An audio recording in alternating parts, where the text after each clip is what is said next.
During World War II, the Nazis, led by Adolf Hitler, orchestrated some of the most horrific events in human history.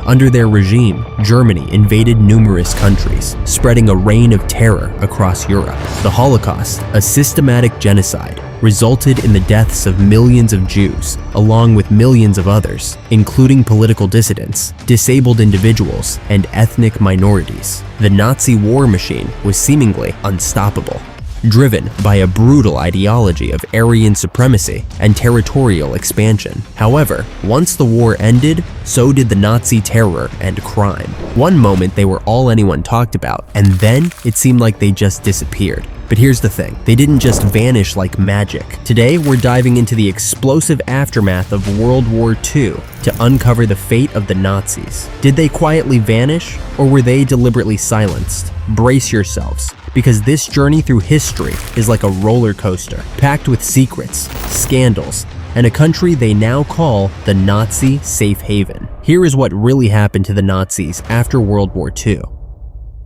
Right after World War II, the Allied forces aimed to bring the Nazi leaders to justice, leading to the Nuremberg trials. The Nuremberg trials were a series of military tribunals held from 1945 to 1946, where 24 major political and military leaders of Nazi Germany were indicted for crimes against humanity, war crimes, and genocide. These trials marked the first time in history that international courts were used to hold leaders accountable for such atrocities. The Nuremberg trials were a media sensation and set important precedents in international law and a few fashion disasters. Among the notable defendants, Hermann Göring, Hitler's second-in-command, stood out like a sore thumb.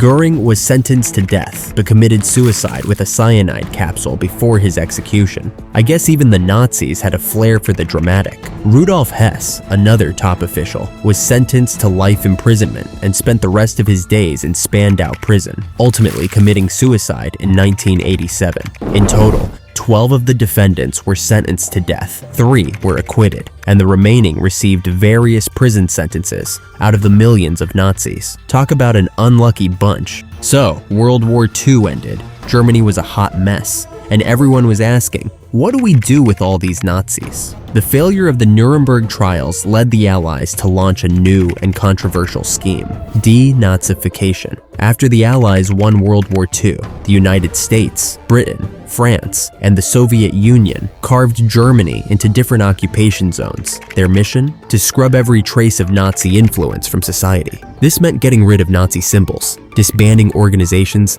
and giving the populace a crash course in not being terrible human beings. However, this plan was more complex than it sounded. Many lower-ranking Nazis managed to slip through the cracks, blending back into post-war society like camouflaged chameleons, while some even managed to rise to prominent positions in the new West Germany, proving that sometimes life is stranger than fiction.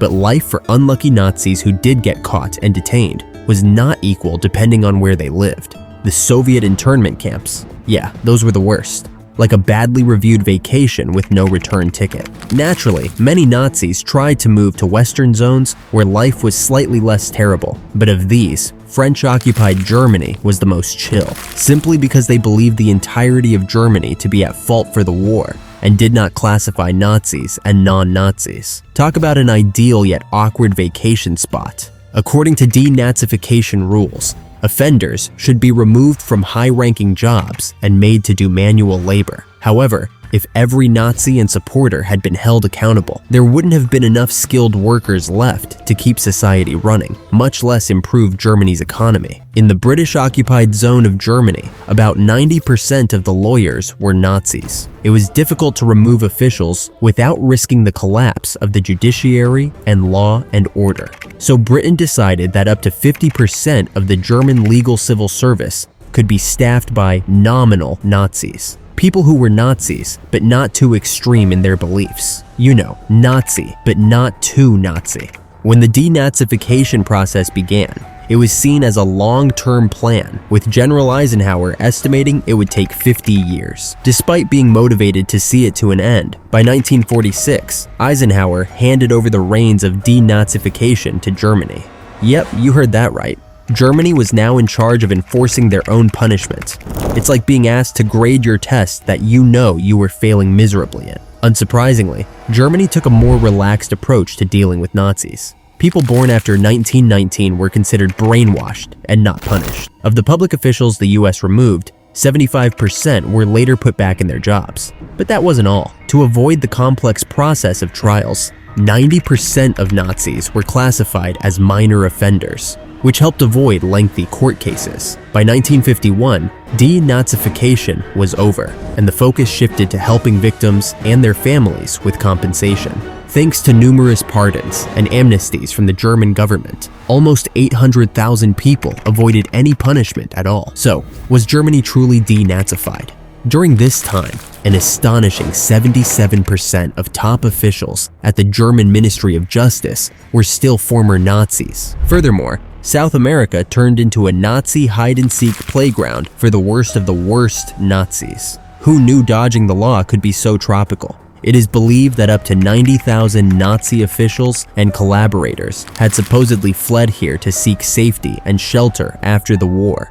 And while Brazil and Chile had their fair share of exiles, Argentina was the real hotspot. The Argentine president, Juan Perón, had served as a military attaché in Italy during World War II, so it came as no surprise that he was a devotee of fascism. Perón established rat lines for Nazi escape routes through ports in Italy and Spain, including fabricating paperwork to assist them to exit the country securely. As a result, most Nazis crossed the Pacific using fake Red Cross passports stamped with Argentine tourist permits. While some hid their identity, others reclaimed it because who would deport them in the free land of Argentina? So, you might think the church would be against Nazis because of their faith and ideologies, right? Well, hold on to your rosaries, because it turns out that many members of the Catholic Church played a surprising role in providing refuge for Nazis after the war. Yep, you heard that right. After the war, as the Allies were busy trying to denazify Germany, the Catholic Church became a sanctuary for many fleeing Nazis. Some members were sympathetic to the Nazis, while others simply wanted to protect their congregants. They offered shelter, false documents, and even facilitated escapes for these war criminals. This support allowed numerous Nazis to evade justice and find safety in places like South America, especially Argentina. Argentina wasn't the only country that harbored Nazis for profit. After the United States and the Soviet Union began an arms race, they prioritized acquiring experienced scientists and engineers over addressing crimes against humanity. Near the end of World War II, German scientist Werner Ozenberg compiled a list of experts, which a Polish lab technician surprisingly found torn up in a toilet. This list eventually reached MI6 and then US intelligence, leading to a dramatic discovery. In response, the US quietly launched Operation Paperclip in 1945 to bring German scientists and engineers, many of whom were Nazis, to America. These scientists were considered invaluable, like human weapons. Many of these relocated rocket scientists went on to have successful careers in the US, including roles in NASA's space program, despite their Nazi pasts. Wernher von Braun, a key figure in Nazi Germany's rocket development, was among those brought to the US. He later became a leading figure in NASA, playing a crucial role in the Apollo program that eventually landed a man on the moon.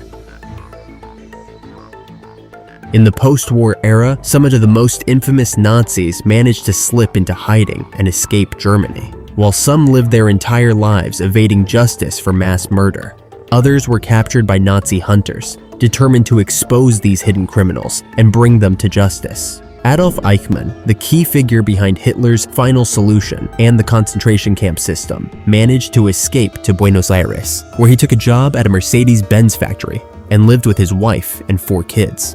In 1960, Israeli agents captured him in Argentina, drugged him, and disguised him as an injured airline employee to smuggle him out of the country.